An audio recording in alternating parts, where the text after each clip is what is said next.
Selamünaleyküm Mehmet kardeşim, hoş geldin, sefalar getirdin. Nasılsın Mehmet? Sağ ol, Allah razı olsun. İyisin, şöyle oturayım ben de. Evet. İçim ağabey. Evet. Şimdi Mehmetciğim, şu anda canlı yayından Miraç TV'desin. Miraç Kundura Testi'ne. Öyle mi?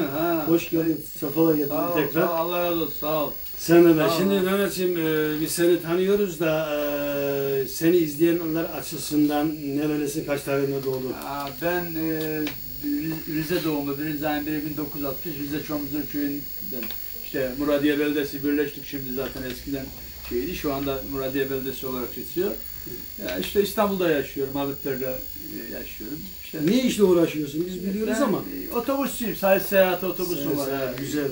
Çalışıyoruz işte. Selamlar olsun firmadaki sahiplerine, Sultan Yılmaz abi, Nasım Tuzcu abi. Evet.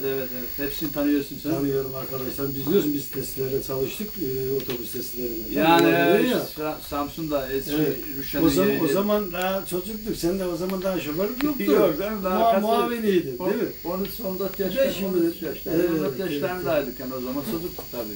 Doğru. Orada çalıştın sen, ben hem onu da hatırlıyorum. Ara otobüslere muavinlik de yaptık. Tabii. Muavin olmadığı zaman. Sizin Mustafa da bir kısa dönem çalıştı. Evet, beraber çalıştık orada. Ondan sonra geldik buralara yani. Yani ondan sonra işte zaten bu işi baban eski otobüsçü. Tabii babam, evet. Uzman kaptanlar. Yani eski işte. Şakir abi olsun. Osman Kazdal olsun. Rahmetli Hacı Ali Delasın, Allah rahmet eylesin. Evet. Vefat etti. Onlar Onlar çok hizmet etmişler. Hazır Kuşu amca olsun. Evet. Şakir abi olsun. Aklıma geldi bir sürü diğer Hüseyin abi arkadaşlar, kaptanlar olsun. Hepsine ölenlere de Allah'tan rahmet diliyoruz. Şimdi bakıyorum eskilerden bir tane kalmadı. Aynen. Eskilerden şu anda bir tane yok tabii. Sen de işte orada çalıştırırsın bir sonra hepsini tanıyorsun hemen hemen. Evet. Tabii. Yani o tesise o zaman zaten hep arabalar oraya. Hasan abi de vefat etti biliyorsun. Evet, Allah. Uğruyorsun da Rüşen abi. Ben gene uğrarım, Rüşen'e uğruyor. Ben de gittiğim zaman uğrarım ona. Yine gidersen selamını söylersin. Aleykümselam. O şey aklıma geldi, o eski otobüste sizin arabada o zaman baban dedi bana Ankara'ya geliyordu. Dedi bizde sen yoktun o zaman. Sorsam muavinim yani sorsam ben de o sular, o şişe sular orada. Arkada dolap var, sallanır. Evet. Bu zaten atarlar da soğuk olur yani. Sonradan bittiği zaman da yoldan dolduruyor. Tabii o zaman 77'li yıllar, 78'li yıllar tabii yani o zamanki imkanlar öyleydi yani. Evet. Ama şimdi imkanlar çok farklı yani. Şimdi inan ki bak ben uçağa bindim, otobüse bindim. Otobüste uçak gibi ya. Aynen. Hizmet otobüsün, çayını kahveni içiyorsun.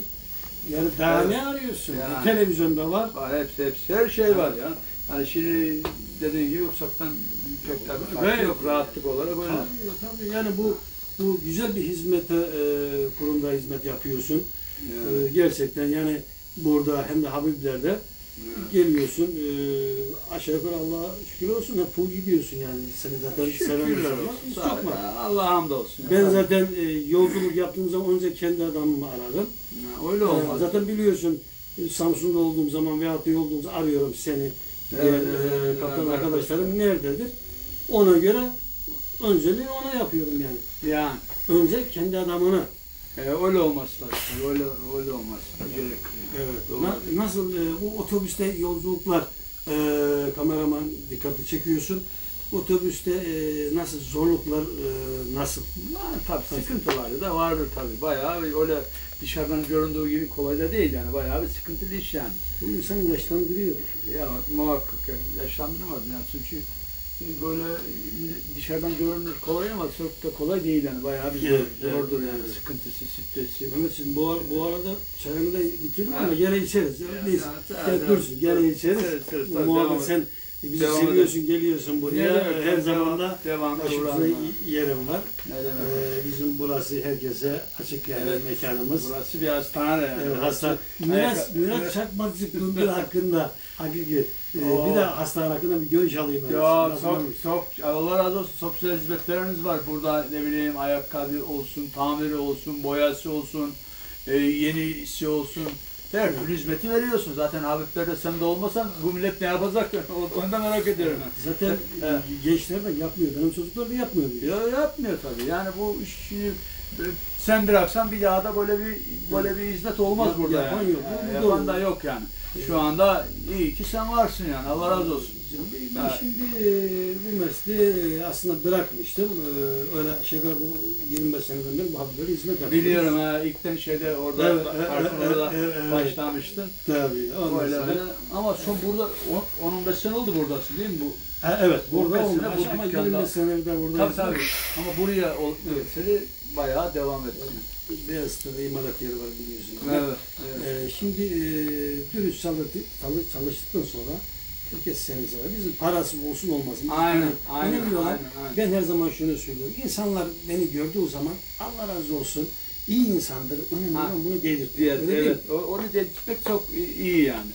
Çok önemli yani. Evet. Yani her şeyde tabii ki bizim amacımız odur yani. Şimdi güzel bir hizmet yani. Evet. Allah razı olsun. Memiş'le Mustafa onların da kamyonu var, evet. Tırla çalışıyorlar işte. Onların da işleri öyle çok da iyi değil yani. Bizimki gibi yani. İşlerin geneli bozuk yani. Senin iş gene temiz iştir. Yorucu iştir ama kamyonla devamlı olacağı orada burada. Değil mi? Ama onlar akşamda evlerine yatabiliyorlar.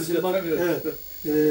Otobüsçü olarak sen kaldın burada. İnşallah yine de devam ettirirsin. Çünkü buradaki insanlara da şey yapmasın yani şey olmasın yani. Yani. Çünkü dediğin gibi tabii kazanç birçok şey de öyledir. Yani evet. Eski kazançlar yok yani. Öyle eski sade tuzu da yok yani. Dediği gibi güzel.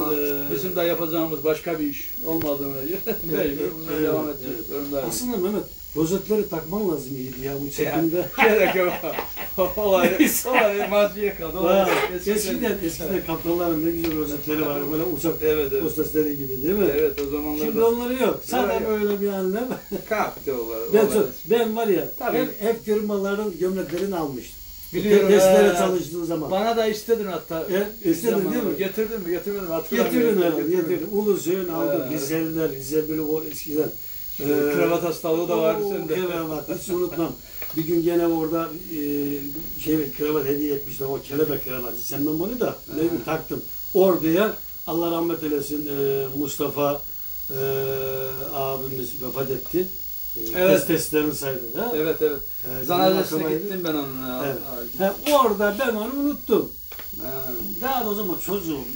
Gene Rize'ye abim göndermiş beni. Gene bir arkadaşın otobüsünden gidiyorum. Evet. Baktım orada bir bakıyorum şey yok. Yani dediğin gibi aslında takmam da hediye olduğu için taktım onu yani.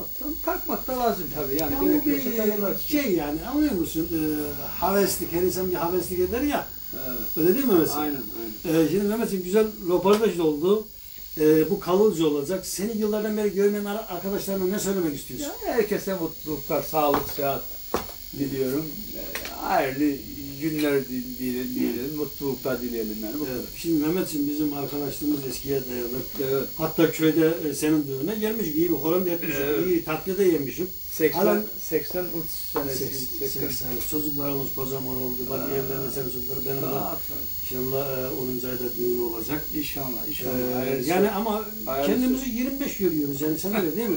Vallahi şimdi rahmetli babama niye güldün böyle? Yani onu görmek o kadar önemli değil. Görmek olmuyor.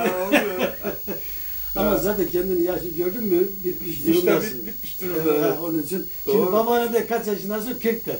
Ya bu gerçek. Evet. Şimdi bu arada o da bir moral olsun yani. Tabii Mehmetciğim. Sana güzel bir kitap armağan ediyoruz. Sağlıklı ayakkabı giymen için. Tamam. Kamera aracılığıyla. Kameraman burayı iyi çekiyorsun.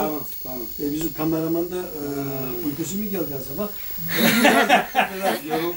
Evet. Bu arada herkese lazım olan iman. Mehmetciğim sen imanlı insansın ama güzel bir kitap. Ne kadar okumakta fayda var. Bayağı var tabii. Mehmetciğim kameraya Karadeniz usulü yakışıklı bir el sallıyorsun. Yakışıklı. Allah gülmekten ayırmasın. Allah sana da uzun hayırlı ömürler versin. Hayırlı çalışmalar diliyorum. Allah razı olsun sana da. Yeşil Seyahat kaptanlarına. Teşekkür ederim. Sevgili Muhammed Aksu'ya da diyelim. Murat hep yedeklerinde neyse. Bunlara da selamlar olsun. Herkese selamlar olsun. Muhabbet yapacağız. Çayımızı şöyle bir tokalaşalım. Evet. Evet. Tekrar kameraya el sallıyorsun Mehmetciğim. Görüşürüz. Hadi görüşürüz.